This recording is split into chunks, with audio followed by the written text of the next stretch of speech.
¿Qué tal, amigos de Semanario N22? Mi nombre es Wemancin y los invito a que se queden con nosotros en este programa que está dedicado al consumo y su impacto en el medio ambiente.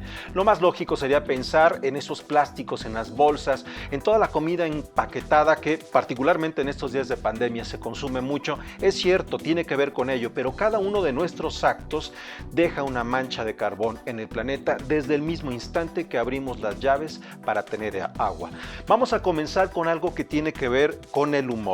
Hay diversos especialistas como Georges Minois en este hermoso libro editado por la Universidad Veracruzana o como Theodor Lipps en este otro editado por Herder, que nos hablan de la idea del humor. No es lo mismo hacer un chiste en Reino Unido que hacer un chiste en México, por ejemplo. Sin embargo, hay un espacio que se llama sarcasmo, que viene de una palabra griega que significa descarnar. Es decir, el humor nos permite hacer críticas profundamente mordaces. Y eso es lo que hace Miguel Brieva. Él habla del consumo.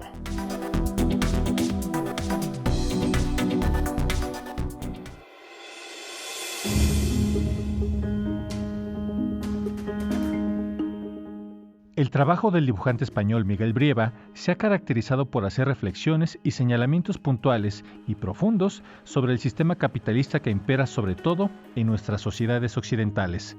Tales señalamientos se han centrado en la sociedad de consumo, en la educación, la justicia y la doble moral que de ella emanan. Estos son temas que surgen de la observación y del cuestionamiento de una realidad lacerante. La sociedad contemporánea de principios de este nuevo milenio, hipertecnológica, propulsada por el turbocapitalismo, absolutamente carente de límites, o sea, en un proceso de expansión material y energético sin ningún límite y cuyas consecuencias ya empezamos a sufrir de manera cada vez más aguzada, pues bajo la forma de la actual pandemia, que es en total medida consecuencia de una globalización desbocada y sin ningún tipo de mesura. Para ello, utiliza en su dibujo y en su traza un estilo iconográfico que le permite llegar a los diferentes públicos a los que tienen acceso a su obra. Yo creo que a mí siempre me ha gustado la ilustración elaborada, la que tiene mucha información, que permite varias lecturas, y un poco eso pues ha ido decantándose en el estilo que tengo, ¿no? Que es una mezcla de varias estéticas e influencias, pero sobre todo un gusto por eso, por la imagen en la que uno se recrea visualmente durante un buen rato y que tiene varios mensajes en uno y ese tipo de cosas. Al mismo tiempo, utiliza el humor y el sarcasmo para quitar ese delicado velo de ensueño que envuelve al sistema económico preponderante que todo lo permea en nuestra sociedad. El humor es como algo que tenemos todos, es un recurso, no hay que estudiar, es como que está en la calle. De hecho, yo hablo siempre de que el humor es el ejemplo mayor de cultura compartida, cultura creada desde todos. Para mí es como el gran ejemplo de la cultura común, de la cultura popular, ¿no? A la hora de poder transmitir un mensaje, y sobre todo un mensaje crítico, pues el humor es un cómplice ideal, ¿no? Porque el humor y la crítica funcionan. El humor es algo que desmorona, desmonta, y desmonta todo, pone en evidencia cualquier falla, de cualquier tipo, cualquier contradicción, y además la pone de la manera más hiriente y a la vez más clarividente, más prístina.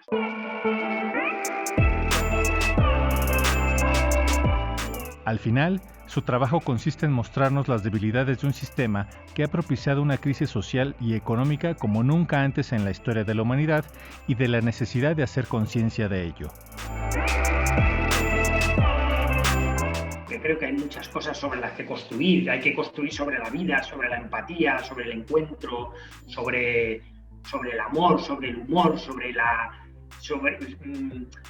lo que no es solemne. Después de escuchar esta crítica sarcástica, la pregunta es ¿en qué parte del mundo vivimos? Porque no es lo mismo la Ciudad de México que todo México. No es lo mismo Francia que toda Europa. No es lo mismo África que Nigeria. ¿Por qué entonces consumimos lo mismo en todos lados? Sobre esto vamos a hablar a continuación, sobre biodiversidad. Consumo responsable. En este caso, este es un libro de Fulvio Ecardi y nos va a explicar de mejor manera el término a continuación Julia Carabias, que lo conoce muy bien ese tema. Ella estuvo en 1992 en la Cumbre del Planeta cuando todos los países discutieron eso, biodiversidad y sustentabilidad.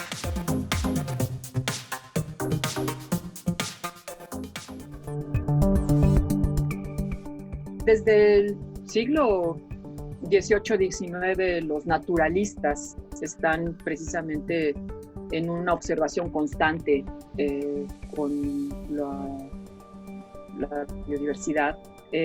Darwin, Humboldt son antecesores en el tema de la biodiversidad y ya apuntaban cosas muy claras. Humboldt particularmente estaba apuntando cosas sobre el cambio climático y sobre la pérdida de los suelos, de cómo esto podía afectar a los grandes ecosistemas del mundo. En las últimas 3 décadas, gracias a la acumulación del conocimiento científico, se comprende mejor las relaciones entre sociedad y medio ambiente y cómo la industria y nuestros hábitos de consumo nos han llevado a un punto sin retorno en el impacto a los ecosistemas. No quiere decir que nos vayamos a extinguir, es que vamos a tener que transformar profundamente la forma en que se vive si no hacemos algo y evitamos la pérdida de la biodiversidad y el incremento del cambio climático. La pandemia nos lo está demostrando. Aquí hay un primer foco, iba a decir ámbar, pero no, ya un foco rojo de lo que significa tenernos que adaptar a nuevas condiciones. Desde 1992, cuando se celebró la Cumbre Mundial de la Tierra, en donde, salvo Estados Unidos, participaron los jefes de Estado de los países que integran la ONU, las naciones en vías de desarrollo justificaron que, frente a su pobreza, pensar en el medio ambiente era un lujo. A casi 30 años de distancia, el desarrollo económico ha empeorado las desigualdades en el mundo y el impacto al medio ambiente ha sido tan agresivo que no se pueden sostener ni los ecosistemas ni las economías.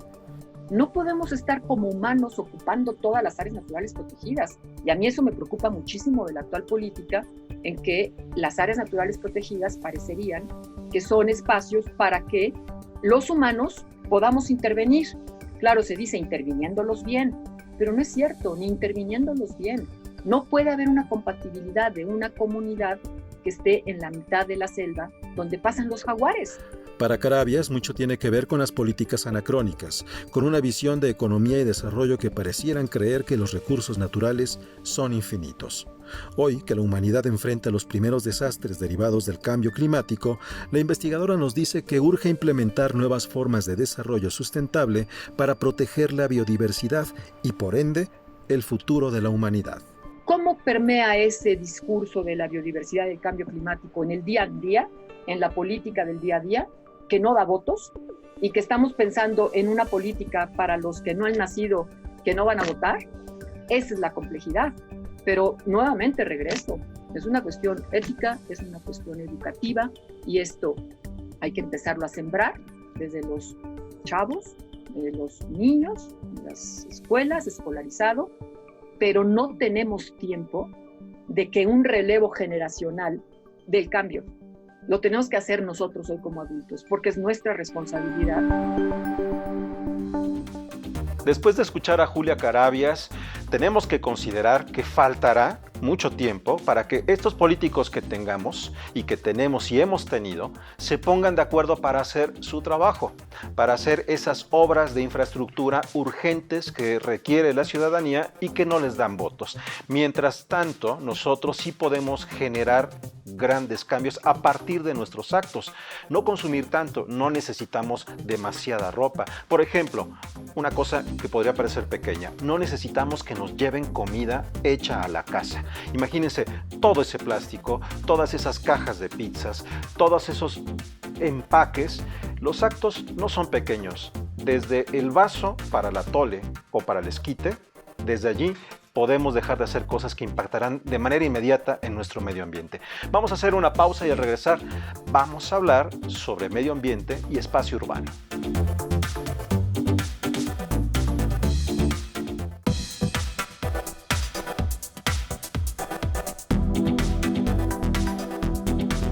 Continuamos aquí en Semanario N22 y ahora vamos a hablar con un especialista en desarrollo urbano y ecología. ¿Qué es esto? Puede parecer un poco complicado, pero tiene que ver con la observación de los edificios, la observación de los elementos que están dentro de la ciudad y también cuáles son esas cosas aberrantes que se encuentran dentro de la ciudad. Él es Peter Krieger, es investigador del Instituto de Investigaciones Estéticas de la UNAM y nos habla sobre eso, una observación de la ciudad desde el medio ambiente.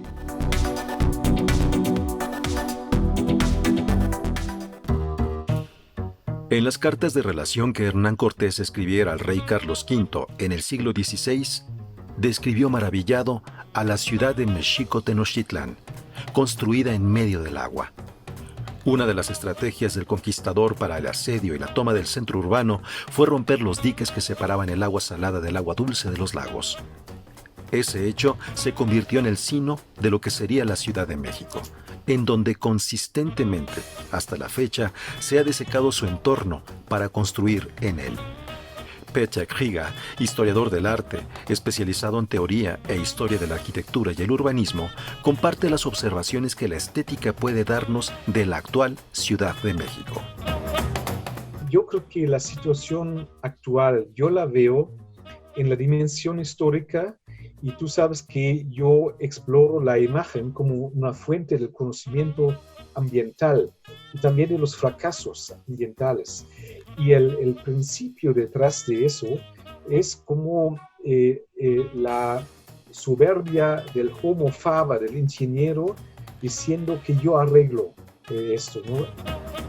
Esa soberbia del ingeniero está reflejada en la obra de Fausto de Johann Wolfgang Goethe, que publicara a principios del siglo XIX. Ahí hay un pasaje que representa toda la idea de desarrollo que la humanidad ha tenido hasta la actualidad. Con el conocimiento proporcionado por Mefistófeles, Fausto deseca su entorno para construir sobre él. Pareciera que la idea de desarrollo y progreso es combatiendo el entorno como si fuera nuestro enemigo. Hoy en día, la teoría de la ecología parte de otros parámetros y, digamos, por ejemplo, antes de la intervención, tener una observación, todas esas cosas que Humboldt ya lo dijo, hasta que en la teoría de la arquitectura de Vitruvio, en el primer siglo, también está, digamos, antes de construir una ciudad, antes de construir una casa, veo dónde vienen los vientos, dónde está el agua, qué tipo de suelo tengo, todo eso olvidado, y ahí veo sí el problema de la administración política, lo digo con mucha claridad. Sé que es un problema que difícilmente se puede atacar o lanzar una solución, pero hay que reconocer que es insuficiente porque la situación es muy, muy drástica. La revancha de la naturaleza nos coloca, cada temporada de lluvias, entre la urbe desertificada y la urbe lacustre, situación que impacta cíclicamente en los habitantes y mucho más a la gente pobre. En el caso de la Ciudad de México, mucho tiene que ver con la densidad poblacional y la escasa infraestructura que los diversos gobiernos han dado, lo que no permite lograr una calidad de vida más justa y equitativa. El problema es que las buenas ideas se interrumpen en cada cambio de administración. Y las necesidades y urgencias de la ciudad las vivimos condenados, como en el mito griego de Sísifo, a nunca poder verlas terminadas. Para cualquier político siempre es una tentación abrir un museo, un nuevo museo, un aeropuerto, poner su nombre. Eso no solamente es México, es así. Lo que hay que hacer es un proyecto transeccional, porque el problema es que un sexenio empiezan algo, luego cambia el gobierno y ya abandonan el proyecto medio realizado. Eso es un gran problema. Necesitamos una infraestructura para garantizar un proyecto a mediano y a largo plazo porque sí es un proyecto de esencia vital para la ciudad. No, sin agua no podemos sobrevivir. El cuerpo humano puede aguantar hambre, pero no falta de agua. Y así es también el cuerpo de la ciudad. Sin agua no tiene ningún futuro. A principios del siglo, el Instituto Goethe, México, en colaboración con la UNAM, generaron un coloquio en donde se reunieron varios especialistas para debatir en torno al agua y la ciudad. Así dio resultado este libro maravilloso que lamentablemente está ya agotado, pero que lo pueden encontrar algunos fragmentos en línea, en donde se analizan las formas en las que deben de ser estos desarrollos urbanos que cuestan mucho dinero, que se necesita mucho tiempo y la colaboración no solo de todas las entidades de gobierno, también de los ciudadanos. Vamos a hacer una pausa y al regresar hablaremos de esta ciudad, Ciudad de México, antiguamente Mexico Tenochtitlan, que significa en el ombligo de la luna. ¿Y esto a qué se refiere? Era la forma en que la luna se reflejaba en el lago de Texcoco, pero ya no hay lago que refleja esa luna. Entonces, ¿cómo debe de ser esta ciudad? Al regresar platicamos.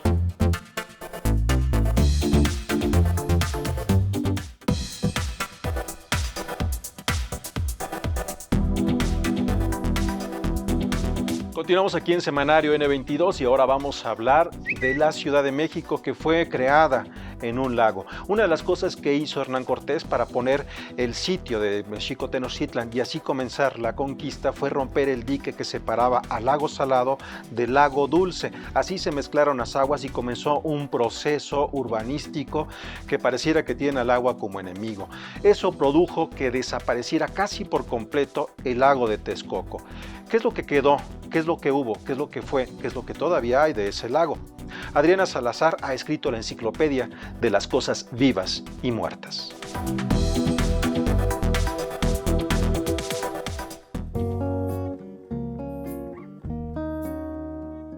La Enciclopedia de las Cosas Vivas y Muertas, el lago de Texcoco, es un ejercicio que busca conocer el todo por sus partes.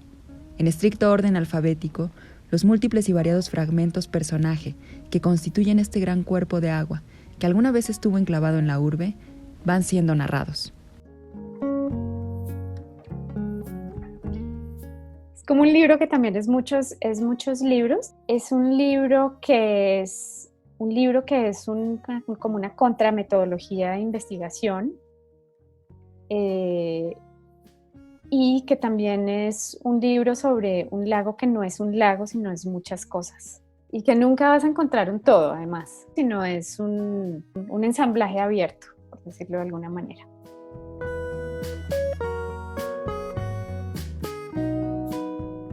Me había intrigado mucho la idea de que una ciudad tan grande como esta haya sido fundada sobre lagos.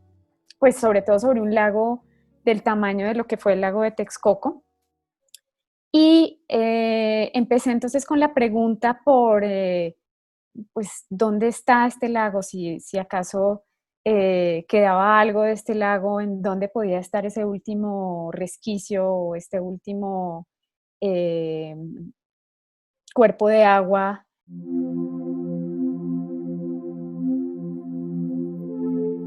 Te saludo, soy el agua.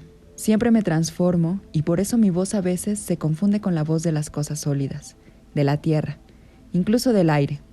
En casi todo hay un poco de mí. Soy aquello que te conecta con todo lo demás, que te convierte en parte de todo lo demás. Soy ese fluido que borra tus fronteras.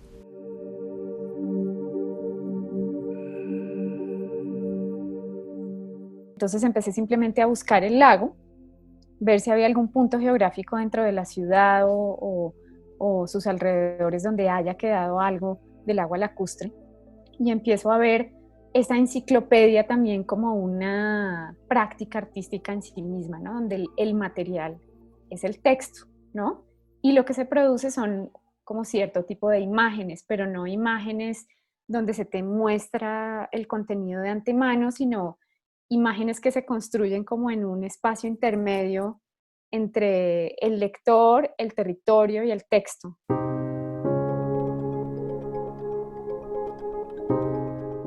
Y es que pareciera ser que la historia de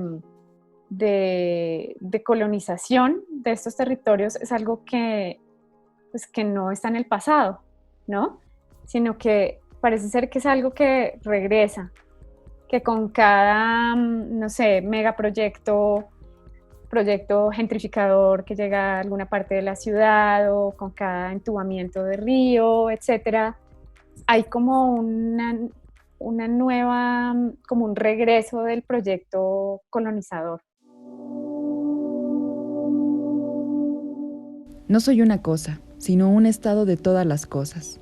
Soy el destino inevitable de todo lo que alteran las manos humanas, la caída de todo lo que se levanta, el límite de todos los proyectos, lo que se avecina, lo inminente.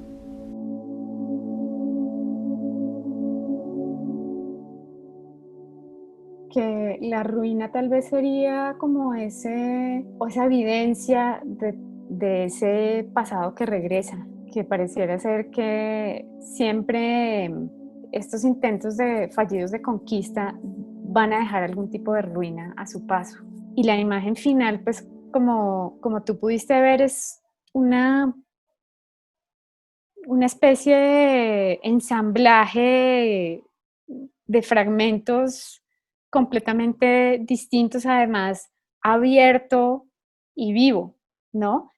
Eso sí es un cambio importante, ¿no? Que tal vez empecé pensando a medida que yo me iba acercando al lago, que ya el lago no existía. Y en el progreso del proyecto, o en el desarrollo del proyecto, me di cuenta de que el lago sí existía y que se seguía manifestando de muchas maneras y que todas estas diferentes cosas tenían algo del lago o traían de vuelta a la vida algo de ese lago.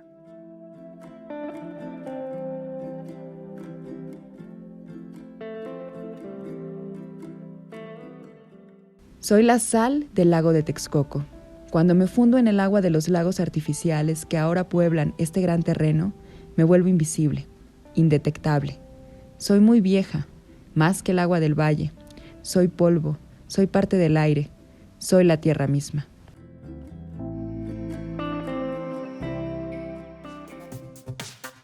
¿Existe la manera de recuperar el lago de Texcoco? Hay un proyecto que es muy interesante. Recordarán esta polémica de los aeropuertos, como si la Ciudad de México solamente necesitara un grandioso aeropuerto. Pero bueno, ese es otro tema.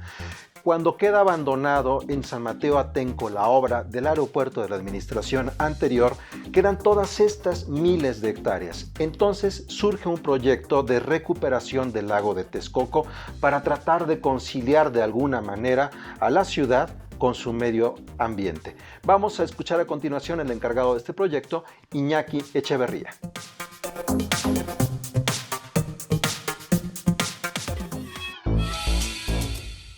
La Gran Tenochtitlan, antecedente de la Ciudad de México, se estableció en el lago de Texcoco.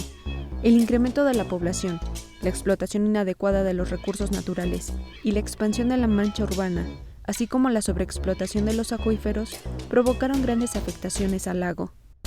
Ahora se comenzará con los trabajos del nuevo Parque Ecológico Lago de Texcoco, el cual podría ser considerado el parque urbano más grande del mundo. Nosotros lo vemos como un acto de justicia histórica en el sentido que todo el oriente de la ciudad, del Valle de México pues, ha sido tradicionalmente como, vamos a decir, olvidado o abandonado un poco, ¿no? Es un proyecto que tiene diferentes beneficios. De entrada, pues mejorar la calidad del aire, reducir la isla de calor, dotar de infraestructura de servicios, ¿no?, deportivos y de esparcimiento para una zona que tiene enormes carencias, ¿no? Vamos a trabajar para empezar a resolver el tema de la accesibilidad. Este no es un proyecto nuevo, pues en 2010 el arquitecto Echeverría encabezó un proyecto que se denominó con el mismo nombre y en el cual se buscaba rescatar 14,000 hectáreas. Ahora, el proyecto se centra en rescatar 12,200 y, si existen condiciones, una posible ampliación a futuro. Es un proyecto de infraestructura, como bien dices, hidrológica, pero también es un proyecto de infraestructura de salud pública, es decir, este espacio va a traer beneficios de salud, tanto ambiental como la salud de las personas, pues evitando desde tolvaneras, ¿no?, simplemente reduciendo las partículas PM10 que llegan al área urbana y al área, digamos, que rodea el área toda agrícola que rodea el parque, pero va a seguir manteniendo sus labores, digamos, como zona de regulación y como zona de infraestructura hidrológica. Estamos buscando buscando recuperar la laguna Texcoco Norte y Jalapango, estamos buscando también introducir al perímetro, al polígono que ya está barriado y protegido, la Ciénega de San Juan. La Conagua está cuidando mucho que todo lo que se haga vaya de la mano con todos sus protocolos. Son aguas tratadas, entonces no es una laguna de pulimiento. El objetivo es convertir este espacio en la pieza de infraestructura verde más importante del valle y del lago de Texcoco, logrando la reconciliación de la ciudad con su geografía. Y es algo que aquí hemos quizá olvidado, porque los que realmente viven los cambios de las estaciones, pues a veces lo viven más bien de una forma dramática y terrible, ¿no? Pues aquí pues sería una forma de reconectar con todos esos ciclos que de alguna manera estamos un poco aislados de ellos, ¿no? Vamos a encontrar un paisaje lagunar que era tradicional del Valle de México y que en este momento, pues la verdad es que pocos conocen, o sea, no voy a decir que nadie, pero sobre todo los habitantes urbanos, pues lo tenemos quizá fantaseado, pero no muy visitado, ¿no?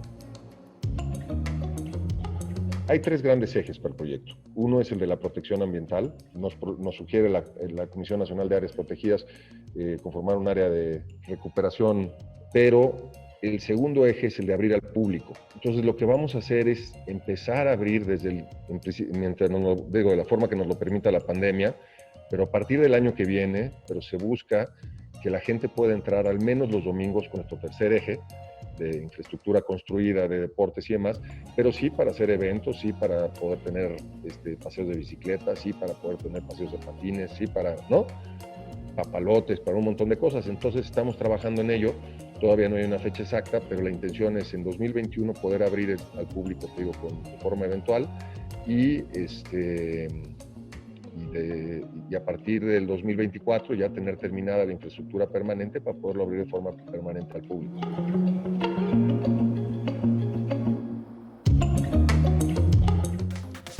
De esta manera llegamos al final de Semanario N22. Queremos invitarlos a que nos sigan con nuestros contenidos en línea en Noticias 22 Digital. Y rápidamente les cuento que hacer este programa nos ha metido muchas preguntas en la cabeza a todo el equipo de Semanario N22 y Noticias 22 Digital, que ya estamos trabajando en un par de entregas muy próximas. Desarrollo tecnológico y agua. Así que muy pronto nos veremos por aquí con estas preguntas. De esa manera nos despedimos y los invitamos a que nos encontremos de nueva cuenta dentro de una semana.